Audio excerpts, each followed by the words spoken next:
ব্রাহ্মণবাড়িয়া ওখানকার পরিস্থিতি আলাদা। মাননীয় মন্ত্রী মহোদয়, আপনি কথাটা কিন্তু ঠিকই গেছেন। ব্রাহ্মণবাড়িয়াটা একটু আলাদা, অন্য সব জেলার থেকে ব্রাহ্মণবাড়িয়া সামান্য একটু আলাদা। কেমনি আলাদা? ব্রাহ্মণবাড়িয়াটাই মনে হয় বাংলাদেশের একমাত্র জেলা যেই জেলার মধ্যে এত বৈচিত্র্য আছে। আর ব্রাহ্মণবাড়িয়ারই কওয়া হয় বাংলাদেশের সংস্কৃতির রাজধানী। কিসের সংস্কৃতি? সংস্কৃতি খালি গান বাজনা যে এটাই কিন্তু না, সংস্কৃতি কিন্তু ইসলামিক সংস্কৃতিও আছে। যেমন বাংলাদেশের বড় বড় কৌমি মাদ্রাসাগুলো কিন্তু এই ব্রাহ্মণবাড়িয়াতে অবস্থিত। কৌমি অঙ্গনের যত বড় বড় আলেম বুজুর্গ বেশিরভাগই ব্রাহ্মণবাড়িয়া থেকে বাইরন। তাছাড়া বড় বড় মাজারগুলো বাংলাদেশের এই ব্রাহ্মণবাড়িয়াতে অবস্থিত। বড় বড় মাজারপন্থী যত পীর আউলিয়া আছেন তারা কিন্তু এই ব্রাহ্মণবাড়িয়া থেকে বাইরন।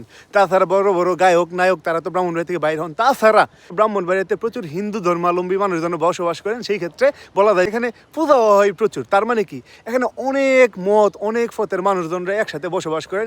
এই কারণে এই জায়গাটা একটু আলাদা করণ লাগে এবং এটার যথেষ্ট সম্মান রেখে এই কথা কওয়া উচিত। ব্রাহ্মণবাড়িয়া থেকে মানুষের শিখা উচিত যে কিভাবে একসাথে এত ভিন্ন ভিন্ন মতের মানুষজন এক জায়গার মধ্যে বসবাস করতে পারে। তাছাড়া ব্রাহ্মণবাড়িয়ার মানুষের সাহসের কথা কিন্তু আলাদা করে কখন লাগে না। এটা কিন্তু আপনারা অলরেডি জানেন, অলরেডি প্রমাণিত যে আপনারা কিন্তু দেখছেন যে ইন্ডিয়ার যে বিএসএফ তারা কিন্তু ব্রাহ্মণবাড়িয়ার মানুষ খালি হাতে লেগে গেছিল গা।